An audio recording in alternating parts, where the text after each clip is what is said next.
Dando continuidade aos nossos estudos sobre o livro de Levítico, hoje nós queremos falar sobre o capítulo 16, que fala a respeito do dia da expiação.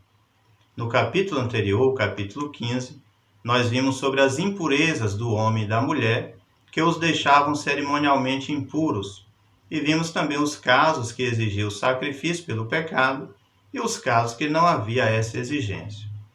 Aqui no capítulo 16, nós temos a instituição da solenidade anual, desse dia da expiação ou dia do perdão, como também é conhecido. E vale aqui 3 observações que nós podemos fazer inicialmente. Primeiro, o dia da expiação ele é um diferencial nesse livro, pois até o capítulo 15 nós temos diversas leis sobre sacrifícios e em que condições esses sacrifícios deveriam ser oferecidos. Mas eram sempre de caráter individual. Mas agora enfatiza um dia anual de sacrifício para perdão dos pecados de toda a nação, a começar pelos pecados do sumo sacerdote. A segunda observação é que toda a nação era mobilizada para estar diante de Deus. Todo o ritual aqui apresentado é como um manual detalhado por Deus a ser seguido pelo sumo sacerdote naquele grande culto público. E vemos em terceiro lugar, a terceira observação, a importância do sumo sacerdote como mediador entre Deus e os homens. No início do capítulo, ele começa lembrando do episódio ocorrido no capítulo 10, quando Nadab e Abiú morreram por oferecer fogo estranho diante do Senhor. E o juízo ali executado por Deus vai servir de lição agora para os demais sacerdotes, e a instrução é para que eles não morram quando se apresentarem diante do Senhor no lugar santíssimo. No versículo 2, nós vemos que Deus limita a entrada no recinto mais sagrado do tabernáculo, que era o lugar santíssimo ou santo dos santos.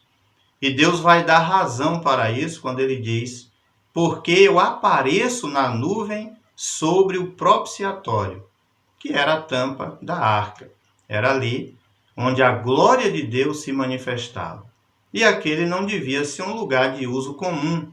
Apenas o sumo sacerdote ali podia adentrar uma vez por ano. Quando comparamos isso com o Novo Testamento, vemos que desfrutamos da mudança que Cristo nos proporcionou.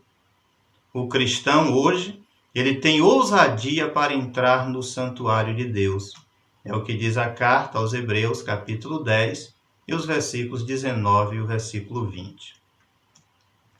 Agora nós vamos destacar algumas ações dos sacerdotes naquele dia e dos sacrifícios que ele apresentava.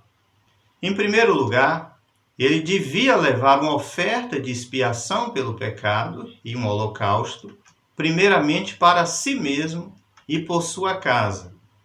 E ali, com as mãos sobre a cabeça do novilho, ele fazia a confissão e orava pelo perdão dos seus pecados, como também de toda a sua casa.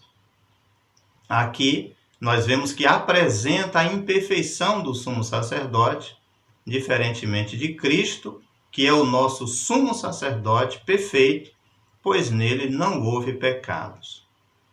A segunda ação dos sacerdotes, segundo o sacrifício naquele dia, era o sacrifício de 2 bodes, que eram oferecidos por toda a nação e fornecido pelo povo.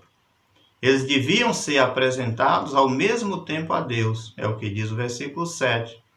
Mas eram lançadas sortes sobre aqueles 2 animais, onde um deles era a oferta pela expiação do pecado do povo, e o outro seria um bode emissário, é o que diz o versículo de número 10. E vale aqui destacar um ponto importante sobre o bode emissário, porque os pecados de Israel deviam ser confessados diante dele, e então aquele animal seria enviado ao deserto como um sinal de perdão dos pecados pela misericórdia do Senhor. O versículo 22 diz: assim aquele bode levará sobre si todas as iniquidades deles à terra solitária. E quando nós lemos em Isaías, capítulo 53, versículo 4 e também o versículo 6, se referindo a Cristo, diz que ele, Cristo, tomou sobre si as nossas enfermidades e as nossas dores levou sobre si. E diz que Deus fez cair sobre ele a iniquidade de todos nós. Assim vemos que Cristo, ele é o Cordeiro de Deus que tira o pecado do mundo. É o que disse João Batista e está escrito no Evangelho de João, capítulo 1 e o versículo 29. Então aqui nós vemos que quando Deus perdoa os pecados do homem, ele não se lembra mais dele. É o que está também registrado na carta aos Hebreus, capítulo 8 e o versículo de número 12. A outra coisa muito importante que acontece nesse evento é a atitude do povo. O povo deveria fazer a sua parte naquele dia. Primeiro, com o descanso das suas atividades normais, rejeitando assim qualquer distração carnal. E através do jejum, eles deveriam afligir as suas almas como um sinal de humilhação interior e também de arrependimento dos pecados cometidos. Isso aí indicava a mortificação do pecado. E esse é o desejo de Deus em relação ao jejum de Isaías 58, versículo 6 e versículo 7, quando diz que o homem se liberte das amarras da impiedade. Aqui observamos que não bastava o sacrifício no dia da expiação. Era preciso também mudança interior. Da mesma forma, hoje, Deus continua a exigir o arrependimento para perdão dos pecados. A igreja continua transmitindo a mesma mensagem de Cristo. Arrependei-vos. Para finalizar, nós aprendemos que essa solenidade do dia da expiação, ela apontava para Cristo. O que esse texto de Levítico, capítulo 16, representa, está muito bem explicado na carta aos Hebreus, no capítulo 9, e nós podemos destacar aqui os versículos 7, o 11 e o 12. No versículo 7 está escrito assim: No entanto, na segunda parte da tenda, o Santo dos Santos, somente o sumo sacerdote podia entrar uma vez por ano, e jamais sem apresentar o sangue do sacrifício que ele oferecia por si mesmo e pelos pecados que o povo havia cometido por ignorância.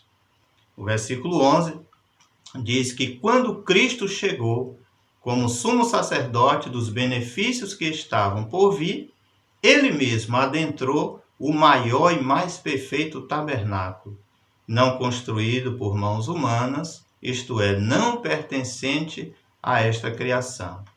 E no versículo 12 diz: não por intermédio de sangue de bodes e novilhos, porém mediante seu próprio sangue, ele entrou no Santo dos Santos, de uma vez por todas, conquistando a eterna redenção.